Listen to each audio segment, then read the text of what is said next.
사도행전 12장 9절 말씀입니다.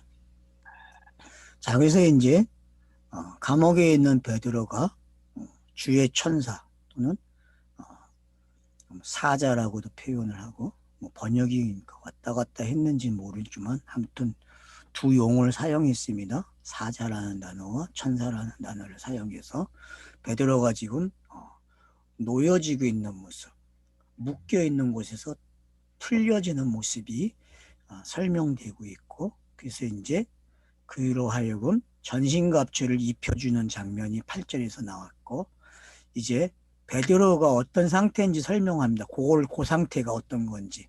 천사가 하는 것이 생세인지를 알지 못하고 환상을 보는가 하니라. 자, 여러분, 그러니까 요걸 잘 기억하셔야 돼요. 이게 뭔지.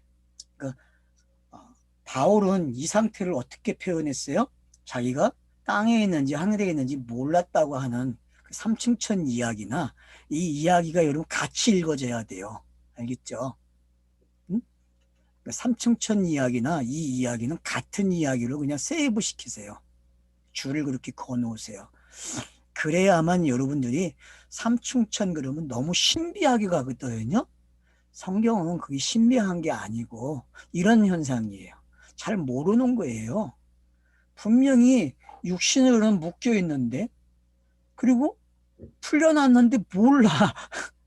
그게 성도의 삶 아닙니까? 성도가 지금 위치가 이렇다니까요. 자기가 잘 몰라요. 자기가 놓여 있는 걸 모른다니까요. 그러니까 예루살렘 교회가 체득해야 할 게 뭐예요? 본인들이 이 놓인 게 뭔지 알아야 돼요. 마찬가지로 먼저 됐다고 하는 저와 여러분이 알아야 할 게 바로 이거죠. 이 부분이 내가 자유로워져야 되는구나. 이 부분을 알아채야 되는구나. 이걸 우리는 남에게 일어나는 걸 생각하고 있고 또 희한한 신비적으로 이해를 하려고 그래요. 여러분, 신비로운 게 아니에요. 이건 그냥 거듭나는 사람들에게 일어나는 하나의 현상으로 읽으세요. 알겠죠? 이건 그냥 하나의 현상이에요. 자연스러운. 땅의 사람들이 알 수 없는 거예요, 이건요. 그래서 생시인지 알지 못하고 환상을 보는가 하니라. 그래요. 그래서 이제 실감하기 시작하죠. 어떻게 해요? 이에 첫째와 둘째 파수를 지났대요. 얼마나 겹겹이 율법이라는 게 쌓아놨는지 알겠죠. 그죠? 그럼 이 장면에서 이렇게 자유를 얻는 게, 그래서 거듭난 사람들이 계속 되새김질을 하면 어떤 일이 일어나요? 바로 이런 현상이 나타나는 거예요. 예루살렘 교회가 사도행전에서 지금 어떻게 됩니까? 거듭난 것이 계속 리바이벌되고 리바이벌되면서 자기들이 현실에 직면하는 장면까지 오는 거예요. 이 직면이 돼야만 예루살렘 교회는 안디옥 교회로서 이제 이방인들에게 복음을 전하는 교회가 된다니까요. 그러니까 말씀을 전하는 사람들은 이게 통과가 돼야 돼요. 전하는 가운데 통과가 되겠죠, 분명히. 제가 말하듯이. 저는 지금 이 말을 함으로써 저 자신에게 자유를 선포하고 있거든요. 그리고 그걸 깨닫게 되고요, 그 신비를. 그러니까 듣는 분들도 마찬가지죠. 들음으로써 뭐가 됩니까? 자유를 얻는 거죠. 그리고 하나하나 확립이 되는 거죠. 이렇게 되는 거구나. 그러니까 거듭남이 왜 이렇게 차서적으로 설명이 되는지 이해를 하셔야 한다는 거예요. 왜? 땅에서는 복잡해요, 여러분. 요한복음 3장의 그 거듭남은요, 땅에서 계속 곱씹어야 될 내용이라고요. 근데 우리는 그걸 너무 단순하게 생각했다니까요. 그러니까 로마서에서 말하는 믿음으로 의로워졌다는 말이, 의라는 단어가, 이신칭의가 그리 쉬운 단어가 아니라니까요. 그건 전생에 곱씹어야 될 단어란 말이에요. 그걸 설명하기 위해서 뒤에 동작되는 용어들이 나오는 거예요. 그래서 그런 부분들을 이제 좀 넓혀 가십시오. 그러면은 우리가 좀 다른 사람들도 이해하기가 편하고 좀 넓은 사람이 됩니다. 그렇다고 제가 뭐 세상이 이야기하는 교양이 있고 덕이 있고 그런 사람들이 되라는 얘기는 아닙니다. 그러면 안 돼요. 저는 그냥 복음의 가치를 알라는 거예요. 복음의 가치. 이걸 인격으로 가져가시면 안 됩니다. 어떤 소양으로 가져가면 안 된단 말이에요. 교회가 실패한 거는 이걸 인격으로 가지고 소양으로 가져갔단 말이에요. 덕으로 가져갔단 말이에요. 그게 아니라는 걸 꼭 기억하시라는 거죠. 그게 아니라는 것을.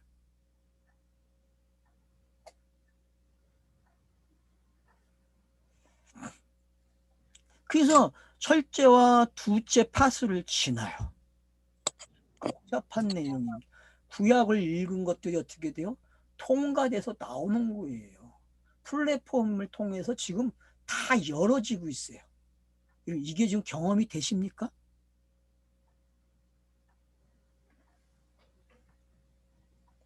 자, 저절로 열려요. 이게 성령이 하시는 거죠. 저절로 열려야 돼요. 저절로. 성경 읽기를 하다 보면요. 저절로 열려요. 그래서 성경 읽기를 하라고 그러는 거예요. 묵상을 해보세요. 어느 날 갑자기 열린다니까요. 회관이 쫙 열려요. 어떤 분은 부엌에서 음식을 하다가도 열리는 분도 있고요. 어떤 분은 버스를 타고 가다가도 열리고 운전을 하다가도 깨달아진다니까요. 분명히 다른 걸 하고 있는데 성령께서 쫙 열어준다니까요. 그게 뭔지 깨달으셔야 돼요. 열려요. 나와서 한 거리를 지나매 천사가 떠난다 그래요. 그러니까 여러분 지금 성령이 하시는 일을 잘 설명한 거예요.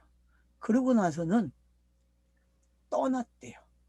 그러면 떠난다는 이야기는 예수의 공생애가 떠나가는 것과 같은 거예요. 이제 뭐만 남았습니까? 성령의 시대만 남은 거죠.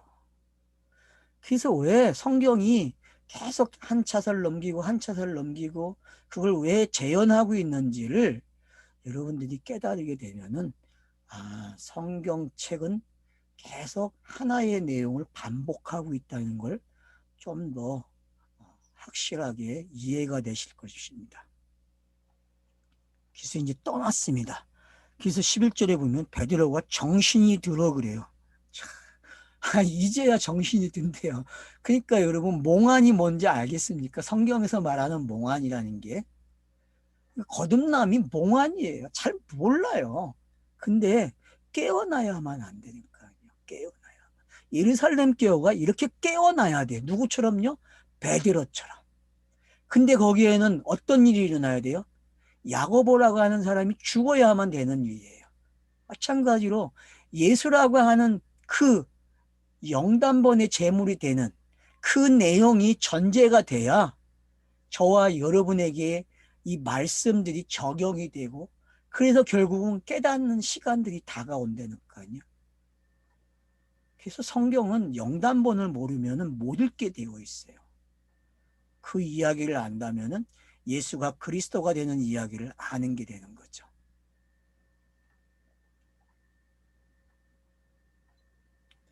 자, 그래서 주께서 그의 천사를 보내어 나를 헤롯의 손과 유대 백성의 모든 기대에서 벗어나게 하신 줄을 알았다니까요.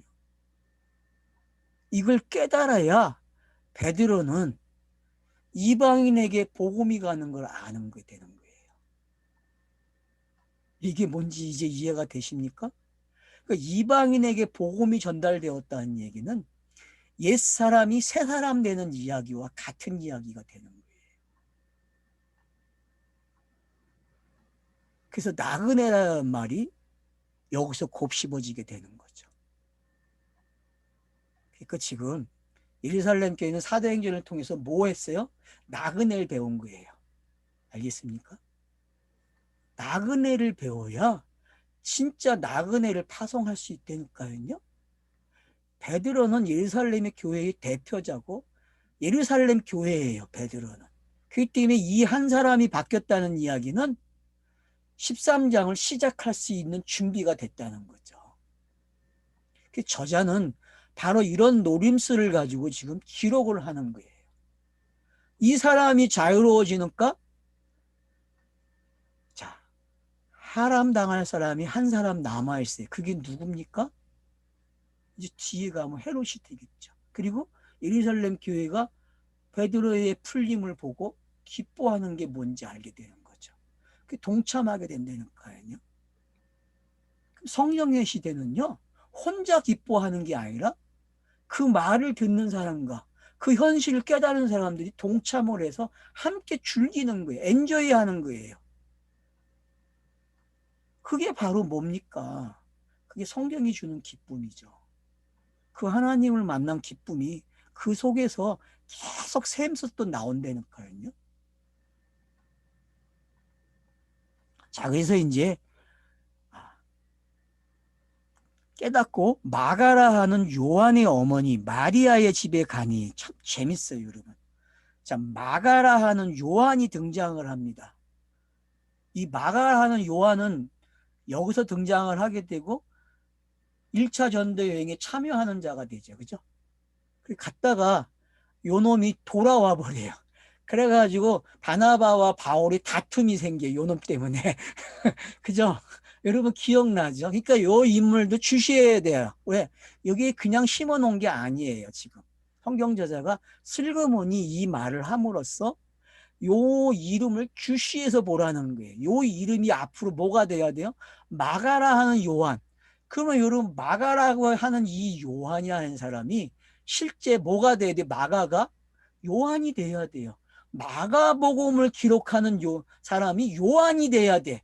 재밌죠? 그러니까 마가복음을 기록하면은 마가복음은 어디로 와야 돼요? 요한복음으로 와야 된다는 거예요.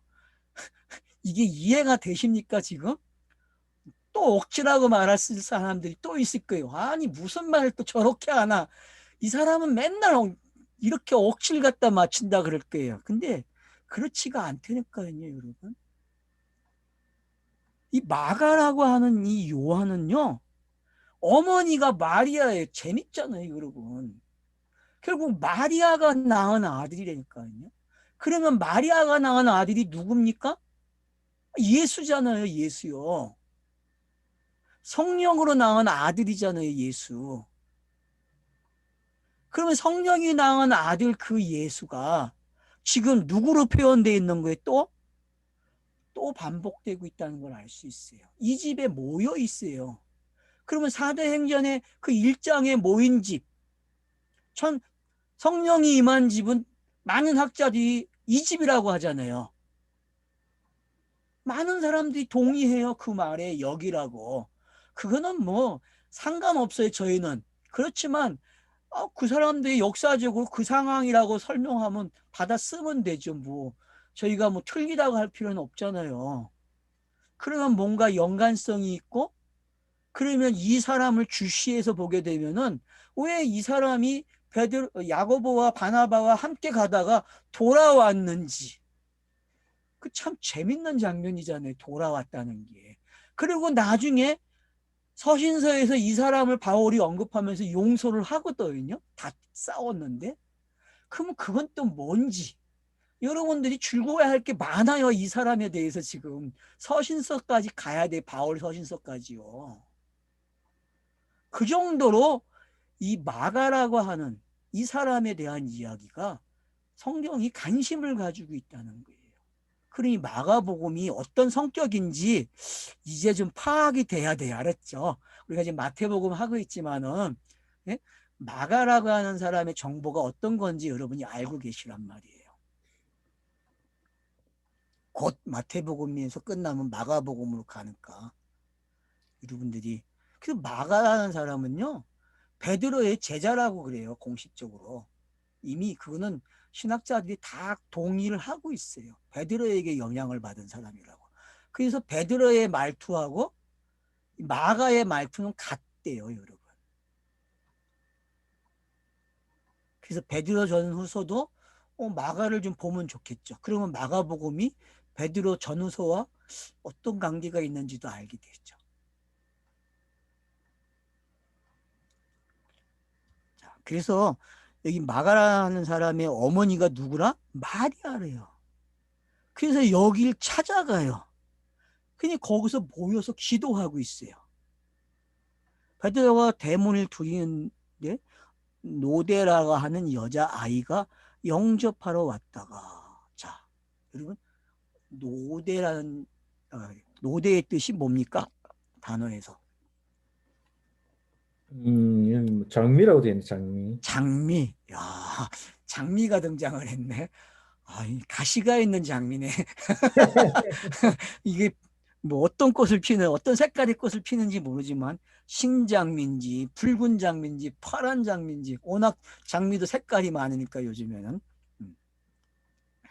그래서 이 장미라는 이 여자아이가 영접하러 나왔대요. 근데 14절 보면 베드로의 음성인 줄 알고 기뻐하여 문을 미처 열지 못하고 달려 들어가 말하되 베드로가 대문 밖에 섰다 하니.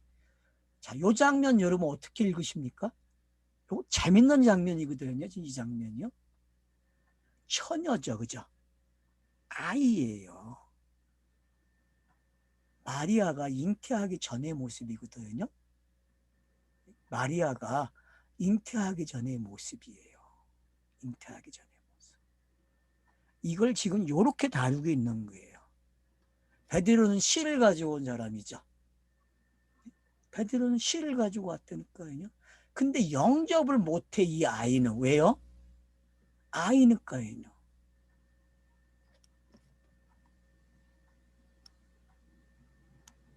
그래서 말을 해줘요. 들어가서 말은 전달을 한다니까요. 여러분, 예루살렘 교회가 어떻게 보면 요 여자아이와 같은 처지에 있었어요. 그러면서 어떻게 합니까? 이제 반응이 등장해요. 여자아이를 통해서 베드로가 왔다 그러니까 뭐라 그래요, 여러분? 예? 전달하니까. 내가 그들이 미쳤. 말, 너가 미쳤다 그래요. 여자아이에게 미쳤다 그래요. 장미 보고 너 미쳤어 그런다니까요. 그러니까 여자아이는 심써 말해 참말이라 하니. 아, 이거를 드라마 성경에서 사투리를 썼더라고요. 천만이다. 한번 들어보세요. 저는 이거 들으면서 아주 웃겼어요. 액센트를 줘가면서 이 여자가 드라마에 이거 참여한 사람이 누군지 확인은 안 했는데 분명히 탤런트 중에 한 명이겠죠. 그 사람이 사투리를 쓰면서 천만이래 그랬어요. 잘 안 되네, 따라하는 게. 한번 들어보세요. 들어보면 재밌어요. 그들이 말하되 그러면 그의 천사라 하더라. 그러니까 이 여자애가 참말이라 그래요. 참말이야. 그러니까 그러면 천사네? 그러니까 여러분, 왜 천사가 등장했는지 눈치채셔야 돼요. 왜 구약적 개념을 가져왔는지 이제 좀 이해가 되십니까? 예루살렘 교회가 성령이 임했는데도 어디에 머물러 있다는 거예요? 구약에 머물러 있다는 걸 잘 설명하는 장치예요. 이런 장치들은요. 그래서 베드로에게도 천사가 등장하고, 그래서 천사가 떠나는 게 어떤 건지 알아야 된다니까요. 떠나가야 돼요. 자기 역할이 끝나면요. 구약이 어떻게 끝나는지를 배워야 되고, 그래서 이 여자아이를 통해서 다시 한번 그 예루살렘 교회가 천사로 알고 있는 그것이 성령의 사람으로 어떻게 바뀌는가를 알아야 된다니까요. 그걸 알아채기면요, 지금 나를 안 되니까요. 내가 어디에 머물러 있는지를 빨리 점검하셔야 돼요. 성령 읽기가 여러분 천사에서 머물면 안 돼요. 어디까지 와야 돼요? 실제가 돼야 돼요. 실제. 성령의 사람이 돼야 한단 말이에요.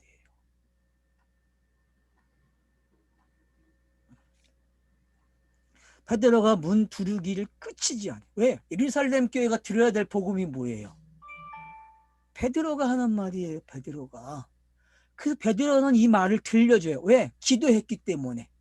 이들이 기도했다니까요. 그러면 베드로가 풀려나기 위해서 기도한 게 뭐예요?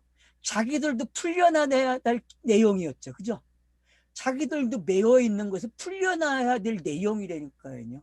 그러면 저와 여러분도 그 기도의 내용이 나의 매임이 풀려나는 내용이 돼야 된다니까요. 차소가 넘어가는 기도라는 거예요. 그래서 기도는 차서가 넘어간다니까요. 이렇게.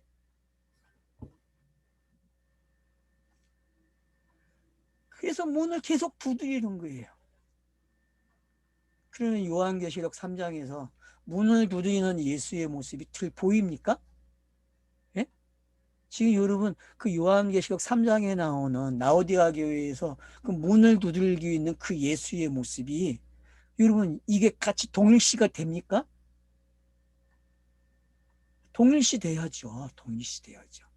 베드로는 지금 누구의 심정이에요?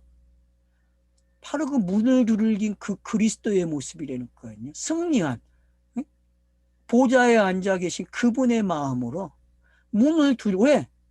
내가 놓인 것처럼 너네들도 놓여야 된다고. 자유를 얻어야 된다고. 예루살렘 교회가 그 율법이라고 하는 할례에 묶여있는 그 곳에서 자유를 얻는 거예요. 지금요. 고넬료 가정에 복음이 전파된 걸 몰라요. 그게 뭔지. 그걸 깨달아야 하는데 이걸 깨달아야 안디옥 교회가 복음 전하는 걸 깨닫는단 말이에요. 그래야 동참한단 말이에요. 예루살렘 교회가요. 이런 역사적 상황들을 여러분들이 이해를 하셔야 깨달아야 지금 현실 세계에서의 복음을 전하는 게 어떤 건지 그 긴장감을 우리가 이해하고 깨닫게 되는 거죠. 베드로가 그들에게 손짓하여 조용하게 하고 주께서 자기를 이끌어 옥에서 나오게 하던 일을 말하고 또 야고보와 그 형제들에게 이 말을 전하라 하고 떠나 다른 곳으로 가니라. 여러분 베드로가 지금 성령의 모습으로 읽어집니까? 다른 시대를 열어준 성령의 모습으로 읽어줘야 돼요. 근데 거기에 또 야고보가 있네. 참 재밌어요. 야고보가 죽었는데 야고보가 또 나와. 그래서 12제자의 야고보와 이제 이 야고보는 예수의 동생 야고보로 성경학자들은 설명을 해요. 여러분 그건 그냥 받아들이세요. 그러나 우리는 이 야고보와 야고보가 뭔지 알아요. 이제는. 알죠? 예? 땅에는 항상 누가 남아있어요? 야고보가 남아있다니까요. 그래서 야고보가 행하라는 말을 야고보서에서 하는 거예요. 무슨 얘기인지 알겠습니까? 야고보의 행함이 뭡니까? 예수 죽이는 거라니까. 야고보의 행함은 예수를 죽이는 거야. 끝까지 예수를 죽여야 돼요. 야고보는요. 그 행함이 그런 행함이라는 걸 여러분이 깨달아야 돼요. 이 야고보도 또 누굴 죽여야 돼요? 죽어야 돼요. 본인이 죽든지 죽여야 된다니까요. 누구를. 참 야고보라는 게 어떤 건지 이제 알겠죠. 그래서 성경이 야고보를 통해서 야고보의 지도를 만들어 놓은 거예요. 알았죠? 예? 창세기에서 지도를 만들었다 그러잖아요. 성경이 어떻게 되는지를 제가 그 얘기를 했잖아요. 창세기 있는 성경책 66권의 지도라고 어떻게 지도가 그려질지 땅을 위에다 하나하나 흔적을 남길 거라고 66권이 그 지도를 펼쳐놨단 말이에요. 여러분들이 그 이름을 쫓아가게 되면은 그 지도의 내용을 본다니까요. 그 지도의 내용에서 그 위치에서 이 사람들이 무슨 일을 했는지를 보게 한단 말이에요. 이게 성경의 기록 방식이라고 제가 말을 했잖아요. 창세기 공부할 때. 그러니까 기억을 하셔야 돼요. 그래서 다른 곳으로 떠나요. 그러니까 난리가 났어요. 18절에. 나리샘의 군인들은 베드로가 어떻게 되었는지 알지 못하여 적지 않게 소동하니. 이게 예루살렘에서 일어났던 소동이죠. 사도행전에서 여러분이 그 소동을 봤잖아요. 예루살렘 교회에 성령이 임하니까 그 유대인들, 그 율법 박사들, 서기관들부터 시작해서 제사장들, 바리새인들, 사두개인들이 다 놀래 자빠진 걸 보잖아요. 그와 같은 장면이 또 일어나요. 왜? 성경은 계속 반복을 가져가면서 우리에게 율법을 놓는 게 뭔지를 계속 가르쳐주고 있단 말이에요. 자유로운 게 뭔지. 소동이 일어나니까 헤롯이 어떡합니까? 그를 찾아도 보지 못하며 파수꾼들을 신문하여 죽이라 명하니라. 그래서 율법이 이렇게 사라지는 거예요. 여러분 율법이 율법을 없애는 방법을 알았습니까? 헤롯이 해야 돼요, 여러분. 그리고 헤롯 자신도 사라지는 게 뭔지 이제 배우면 되는 거예요. 그래서 예수의 영단본이 헤롯의 이런 표현들 속에 잘 설명 녹아 있는 거예요. 우리는 십자가만 영단본으로 생각하는데 그렇지 않아요. 헤롯의 이 말들 속에 영단본이라는 게 스타로스가 보여져야 한단 말이에요. 그래서 구약이 어떻게 율법이 아웃되는지, 십계명이 어떻게 아웃이 되는지 보셔야 한다니까요. 그러면 요한계시록이 왜 그 모든 표피를 제거하고 영의 세계를 열어줬는지가 보이는 것과 같은 현상이란 말이에요. 여러분들이 이 세계를 볼 줄 알게 되면 엄청난 일들이 일어납니다.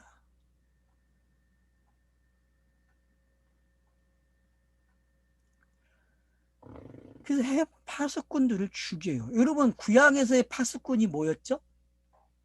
지키는 거죠. 벽이 쳐들어오면 알려야 되고 성 안에 사람들을 보호해야 돼요.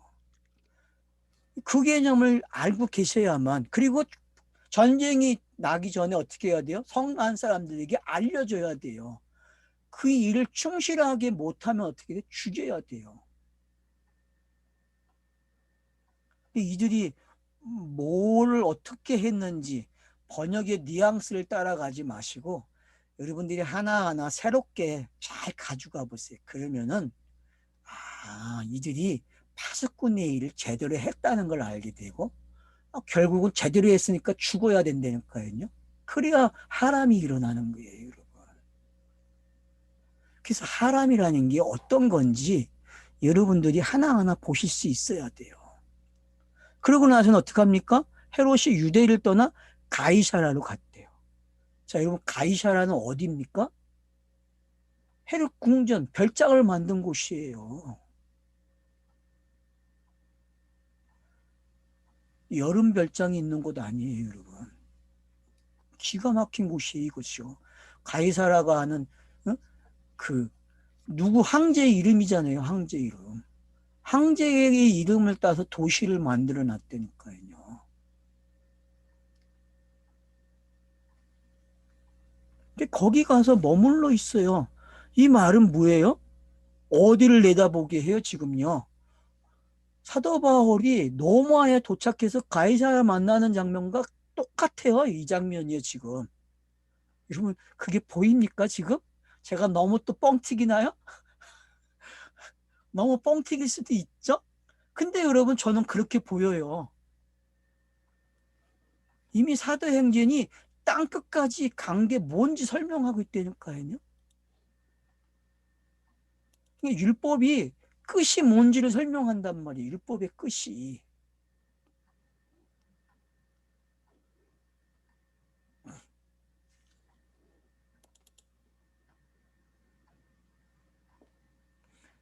자, 헤롯이 두로와 시돈 사람들을 대단히 노여워하니. 자, 여러분 두로와 시돈이 어떤 것입니까? 사복음서에 보세요. 그러면 두로와 시돈에 대해서 노해야 안 노해요? 자, 여러분 마태복음 가서 보세요. 그러면은 여기가 아마 11장일 거예요. 11장에 아마 이 이름이 나올 거예요. 성경의 마태복음에서. 이런 장면들이 어떤 건지 여러분 아시게 되면은.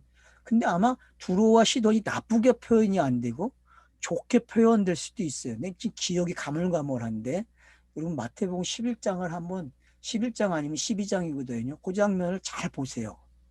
그러니까 지금 그 사이, 자, 10장에는 제자도가 있고 13장에는 비유가 있는데 그 중간에 어떤 긴장감이 있는지를 한번 보시란 말이에요. 그러면 여러분들이 마태복음이 있는 재미가 쏠쏠해져요. 그런 장면들이 여러분이 좀 한번 들어가서 보세요, 나중에. 자, 그래서 이제 노여했는데 왜 노여합니까? 그들이 지방의 왕국에서 나는 양식을 먹는 까닭이라. 그러니까 자, 어떤 양식 먹었는지 알겠죠? 이거 애굽에서 바로가 주는 양식이잖아요. 그죠? 그래서 바로의 양식을 끊기 위해서는 어떻게 해야 돼요? 거기에 가뭄, 기근이 일어났잖아요. 그러니까 여러분 이런 장면들이 그러니까 바로 헤롯 왕이 주는 음식을 먹었다는 게 양식을 먹었다는 게 좀 우리가 생각을 해야 한다는 거죠. 그러니까 출애굽기에 그 표현되고 있는 창세기에서 애굽에 내려간 요셉이 하고 있는 그 모습이 어떤 건지 여러분들이 한 번은 소환해 와야 된다는 거죠. 자, 먹는 까닭에 한 마음으로 그에게 나와 왕의 심서 맡은 신하 블라스도를 설득하여 화목하기를 청했다 그래요. 그러니까 두로와 시돈 사람들이 지금 어떤 일을 하고 있어요? 이 헤롯 왕과 친해지려고 하는 거예요. 왜? 양식을 공급하기 때문에. 계속 율법을 먹는 사람들이 있다는 걸 가르쳐 주고 있는 거죠. 그죠? 옛 음식을 먹는. 바로 헤롯 왕이 주는 음식을 먹는 사람들이 계속 있다는 거예요. 지금 이 상황이 바로 예루살렘의 상황이었는데 예루살렘은 이제 베드로 사건을 통해서 종결 지어놨어요. 이 음식을 끊어버렸다니까 새 음식을 먹는 걸 이야기했단 말이에요. 그러면 이제 여기서도 두로와 시도는 이방인 땅이잖아요. 그 이방인 땅에 헤롯이 주는 음식을 먹으면은 어떤 거예요? 이 땅도 뭘로 바뀌어야 돼 이제? 복음이 전파돼야 할 땅이 되는 거죠. 이게 땅끝의 모습이죠. 이 모습이. 가이사야 빌립보라고 하는 것은 결국 노마를 이야기하는 거고 그 노마의 음식을 먹는 사람들이 있었단 말이에요. 노마가 주는 음식. 옛것. 옛것. 금식을 해야 되는데 금식을 시켜야 할 때가 왔단 말이에요. 성경이 금식 이야기를 이런 방법으로 지금 하고 있다는 것을 여러분들이 좀 눈치를 채셔야 되죠. 그래서 헤롯이 나를 택하여 왕복을 입고 단상에 앉아 자 백성에게 연설을 했대요. 그건 무슨 연설이겠어요, 여러분? 이게 여러분 지금 시내산으로 보입니까?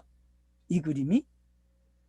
여러분 시내산에 율법을 받고 그 장면에 나타나고 있는 그 장면들에서 연설하고 있는 율법을 주는 장면들 또 백성들에게 율법을 공포하는 모세의 모습 엘로힘의 모습과 모세의 모습이 여러분 이렇게 지금 보여집니까?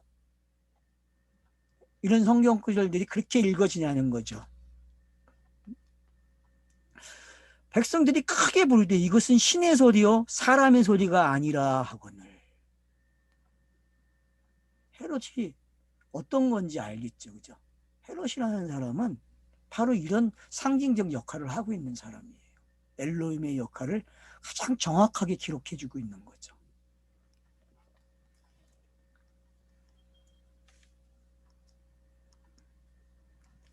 신의 소리래요. 그가 연설을 하게 되면.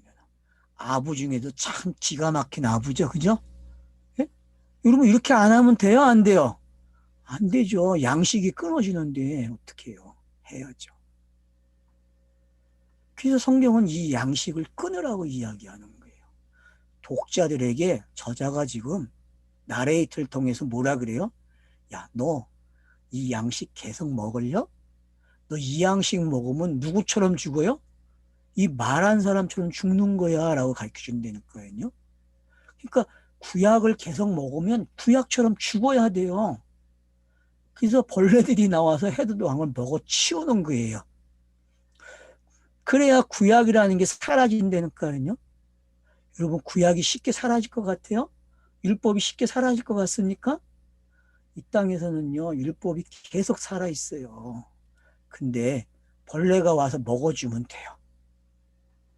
언제 먹어줄까요? 언제? 그 일은 예수께서 이미 무트를 했다니까요. 무트무트를 했다니까요. 예? 뭐 무트무트 타무트라 그러는데 저도 배웠어요. 뭐 무트무트 타무트가 뭔지 저는 정확하게 모르겠어요. 완전히 소멸되는 거겠죠, 그죠? 예? 그게 요한계시록의 모습이었고 예수가 한 일이죠, 그게. 예수가 구속에 속죄라는 말을 사용한 건 바로 그런 의미죠. 그냥 없앨 수 없으니까.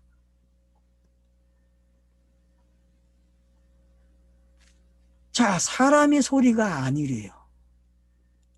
맞죠? 어느 때까지는 구약은 이 부분이 허용이 된다니까요. 그러나 예수가 오면은 이 부분은 끝난 이야기이기 때문에 더 있으면 안 돼요. 근데 사람들이 누굴 만들어내요? 헤롯 왕을 만들어내고 엘로힘을 만드는 종교 행위를 한단 말이에요. 그게 오늘날 기독교니까요. 오늘날 기독교는요, 엘로힘을 소환한다니까. 엘로힘이 끝났어요, 여러분. 그리스도의 시대인데 엘로힘을 자꾸 소환해서 엘로힘으로 하여금 신이 되게 해요. 그래서 율법을 지킨다니까요. 십계명을 가리키고, 이런 십계명을 가리킨다는 건 엘로힘을 소환하는 거예요. 그럼 엘로힘이 억울해가지고 뭘 하겠어요? 야, 나 끝났어. 내 이야기 끝난 거야. 예수가 와서 죽으면은 내 이야기 끝난 거야. 가르쳐줘도 못 알아먹어요, 교회가. 알아먹어야 돼요, 여러분. 이 헤롯 왕을 통해서 지금. 이 헤롯 왕을 통해서 정의가 돼야 돼요. 교통정리, 엘로힘, 여호와 하나님, 여호와. 왜 양쪽의 이름을 이 여호와 하나님이라는 말을 사용했을까요? 엘로힘과 여호와. 왜요? 양쪽의 이름이 완벽해지려면은 요 여호와 하나님이 어떻게 돼야 돼요? 영단번이 돼야 된다니까요. 그래야 양쪽의 용어가 완료가 돼요, 여러분. 그게 예수의 사역이잖아요. 공생애잖아요. 그래서 이 두 속성, 여호와라고 하는 속성과 엘로힘이라는 속성이 영단번이 일어나면 하나의 속성으로 나온다니까요. 그게 그리스도고 그리스도의 영으로 표현된단 말이에요. 그 상태를 자유라 그런단 말이에요. 자유.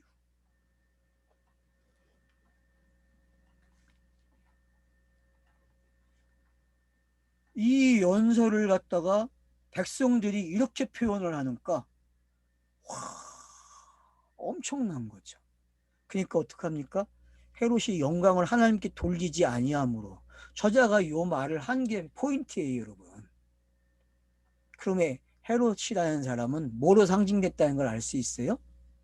제가 얘기했듯이 엘로힘으로 상징이 된 거예요.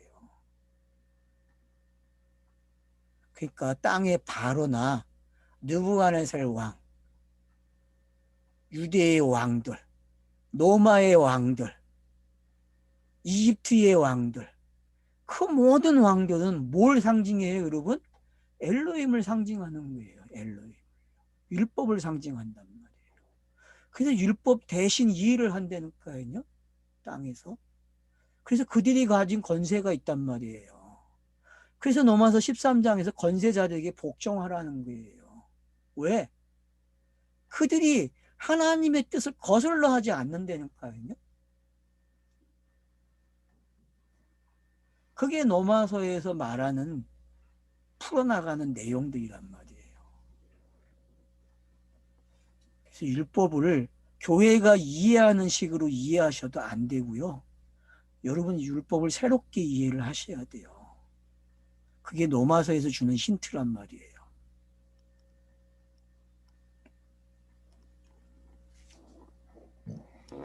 자, 그래서 모든 영광을 다 차지했다니까요.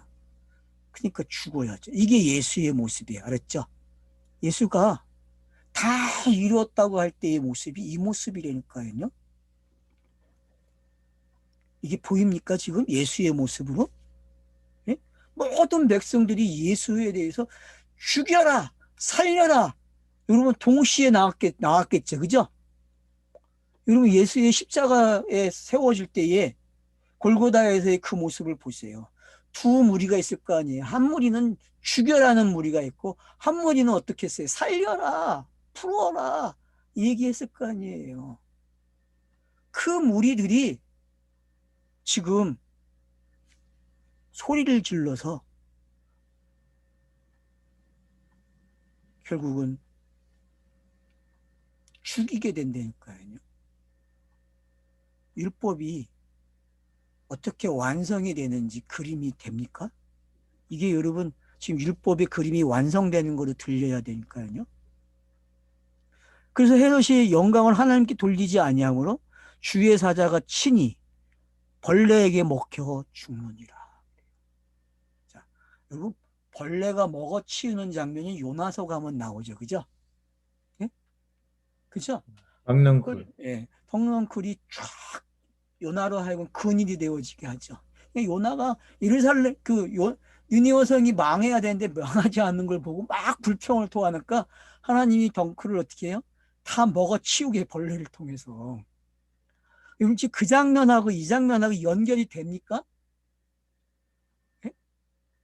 그게 여러분 그 덩렁풀이 뭐예요 도대체? 요나가 그늘이 되었던 거거든요. 요나가 믿었던 그늘이 뭐예요? 심판 아니에요, 심판. 예? 심판. 하나님이 심판하시겠다고 했으니까 심판하세요 하는 게 그늘이었다니까요. 근데 그 그늘을 하나님이 먹어 치우는 거예요. 그러면 그게 속죄잖아요. 그게 구속이고. 율법을 다 먹어 치워버린다니까요. 벌레가 나와서. 벌레라는 게 여러분 뭔지 알아야 돼요. 그게 구속이에요. 그게 속죄라니까요. 제가 그래서 창세기 첫째 날 표현할 때 빛이 어둠을 먹었다 그랬죠. 어둠이 빛을 먹었다고 표현하고 이게 바꿔서 표현했거든요. 서로를. 기억하시나? 저는 기억하는데 원고에도 써 있는데. 그러니까 여러분 빛이 먹어버리는 게 어떤 건지 그리고 먹히는 게 어떤 건지 아셔야 된다니까요. 어둠에. 그런 장면들이 이 벌레를 통해서 동원이 된 거예요. 그래서 헤롯을 쳐버려요. 충이 생겨서 죽는 거죠. 끔찍하죠, 여러분. 근데 모든 사람이 죽는 게 이래요, 다. 죽음은 그때부터 누가 먹어치우기 시작해요? 벌레가 먹어치우기 시작한다니까. 아닌 것 같아요? 여러분, 미생물이 뭐예요, 도대체? 미생물 벌레 아니에요? 근데 하나 물어볼게요. 사람들이 말하는 그 미생물이 벌레 아닌가요? 벌레예요, 여러분. 그것들이 생명을 이루면 벌레가 된다니까? 그것들이. 미생물이 그래요, 여러분.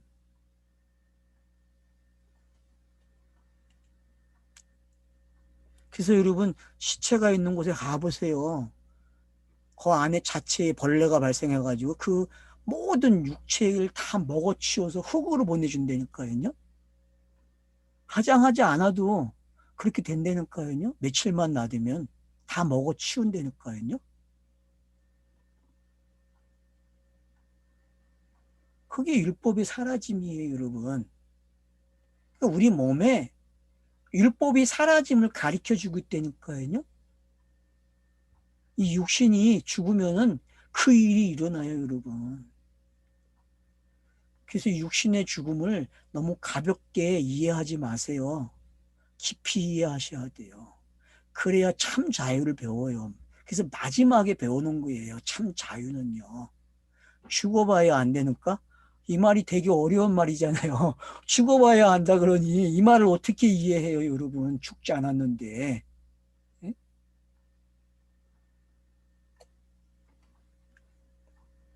그러니까 지금 헤롯이 영광을 돌리지 않았다는 게 이제 뭔지 알겠죠? 예? 영광을 돌린 게 아니죠. 영광을 돌린 거죠. 그러니까 벌레가 와서 죽이는 거예요. 야고보의 죽음이나 헤롯의 죽음이나 똑같아요. 알았죠? 예? 읽어지십니까? 이제 그렇게? 이놈 나쁜 놈 잘 죽었네 그러면 안 돼. 야고보를 죽여서 죽은 놈이야 라고 이렇게 설명하면 안 된단 말이에요. 뭐 윤가윤고입니까? 그렇지 않아요, 여러분. 성경은 그런 게 없어요. 알았어요? 다 무슨 이야기예요? 다 영단본 스타로스 이야기라니까요. 스타로스. 헤로드 때의 죽음이 스타로스로 보여집니까, 이제? 예? 율법이 완료되는 게 뭔지, 예? 율법이 끝나는 게 어떤 건지. 그래서 여러분, 성경의 문자가 벌레가 와서 다 먹어야 돼요. 다 먹었으니까 이제? 예? 그래서 뒤에 뭐가 나와요? 하나님의 말씀이 흥황하였다 그래요. 이제 알겠습니까? 왜 이 말이 연결이 돼야 되는데 이 말을 연결을 안 시켜줬다니까. 나쁜 감정으로 좋은 감정으로 오겠다니까. 그리고 이런 감정이 아니에요. 이렇게 성경 읽으면 안 돼요. 이 사람들이 번역해 준 대로. 알았죠? 이 사람들은 의도된 번역을 했다니까. 자기들이 각본을 써놓고서 번역을 했다니까. 이런 번역이 아니에요. 율법이 마침을 하나님의 말씀이 흥행했다는 거예요. 알겠죠? 예? 그래서 저와 여러분이 진리로 충만해지는 이야기란 말이에요. 자, 벌레가 잘 먹었죠? 벌레가 먹은 게 잘 먹은 거죠. 예? 요나의 그 거울이 되었던, 근일이 되어졌던 것이 다 죽어버렸다니까. 없애버렸다니까. 율법에 기대어 살던 것이 다 죽었어요. 야고보가 죽듯이 헤롯 왕도 죽어야 돼요, 여러분. 그래서 영단본의 속성이 두 모습으로 등장한 거예요. 하나는 야고보의 모습, 하나는 누구의 모습? 헤로도의 모습. 그래서 영단본이라는 것도 두 가지 속성을 볼 줄 알아야 된다는 거예요. 하나의 속성만 보지 마시란 말이에요. 알겠죠? 예? 이 두 속성을 읽어내셔야 돼요. 이 두 속성을. 그래서 하나님의 말씀이 흥행하니까 25절에서 딱 점을 찍어줘요. 흥행하는 게 뭔지. 바나바와 사울이 부조하는 일을 마치고 마가라 하는 요한을 데리고 예루살렘에서 돌아오니라 그래요. 그러면 이야기가 끝난 거예요. 예루살렘 교회 이야기가 정리가 됐어요. 그리고 안디옥으로 돌아온 모습을 가르쳐 줌으로써 복음이 완료된 걸 딱 해주고 이제 예루살렘 교회가 안디옥 교회로 넘어왔다는 걸 알게 되는 거죠. 옛것이 새것이 된 거예요. 이방인 교회가 됐다니까요. 예루살렘 교회가요. 박수 치세요. 빨리 아멘 하셔야 된다니까요. 이 일이 내게서 일어나야만 내가 자유를 얻는 거예요. 이걸 이제부터 그러면 이 사람은 뭐 해요? 복음을 전한다니까요. 로마서 표현하면 믿음으로 의로워진 거예요. 이게. 그래서 복음을 말하는 사람이 됐다니까요.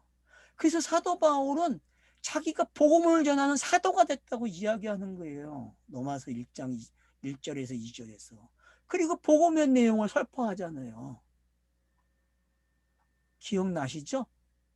거기에 복음의 내용을 쫙 설파한다니까요.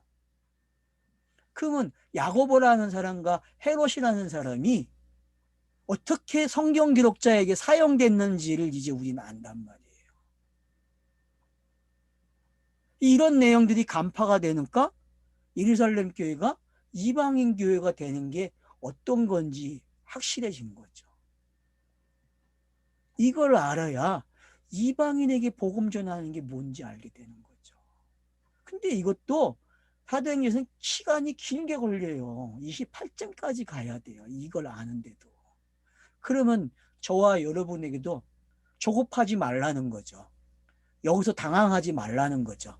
기다리면은 이 말의 뜻을 알게 된다는 거죠. 왜? 그가 가이사랴 빌립보에서 죽는 게 뭔지 아니까. 안 그래요, 여러분? 로마에서 죽는, 로마에서 사형당하는 그 야고보, 바울이 야고보잖아요, 여러분. 바울이 야고보가 돼서 죽는다니까요. 그런 것들이 성경에 어떻게 재현되고 있는지 여러분들이 같이 읽어 나가시면서 결국은 이 땅에서 무투가 되는 게 어떤 건지 아시게 되는 거예요. 내가 무투가 되는 거거든요. 예수께서 무투가 됐는데 그 무투가 나에게 재현이 돼요, 여러분. 성경 읽기는 내게 무투가 일어나는 일을 재현시켜줘요. 그리고 내가 복음을 전하면은 무투가 되는 걸 또 참여시켜준다니까요. 이 행복을 아십니까? 이걸 아셔야 진짜 이 육신이 아웃당할 때에 이 말을 할 수 있어요.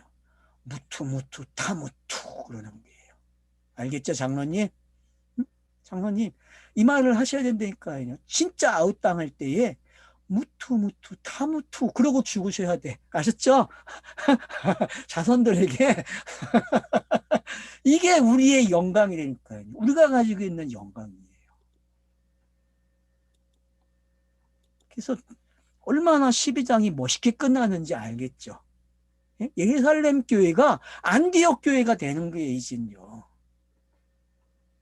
어떻게 거듭나는지 봤죠, 예루살렘 교회가. 예? 여러분 이걸 보실 수 있어야 돼. 그래서 헤롯이 필요하고 야곱이 죽는 이야기가 필요한 거예요. 그리고 감옥에서 풀려나는 이야기가 그래서 동원이 된 거고. 저자의 노림수가 들켰어요. 감사하죠? 저자의 노림수가 들켰다니까 지금. 이걸 읽어내야 사도행전이 재밌죠. 안 그래요, 여러분? 일부가 이제 이렇게 해서 끝나는 거예요. 사도행전의 일부가. 어때요? 사도행전의 일부 재밌죠? 예? 정말 재밌다니까요. 이렇게 읽어야 성경이 재밌지. 무슨 역사적으로 계속 뭐 이동하는 것만 찍고 뭐 할 거예요, 그거. 아무 소용이 없다니까요. 내용을 읽어야죠. 존재에서 의미로 와야죠. 의미로. 존재론적 성경 읽기와 의미론적 성경 읽기 이제 알겠습니까? 네. 제가 원고에 책에 이렇게 써놨단 말이에요. 책을 꼭 사세요. 그러니까 제가 책 광고도 했다니까 오늘. 좀 있으면 나옵니다. 아마 이번 주 안에 나올 가능성이 커요. 나오자마자 서울에 장모님 댁으로 보낼 거니까 여러분들이 장모님을 통해서 책을 구입하시면 됩니다. 네, 감사합니다. 수고했습니다.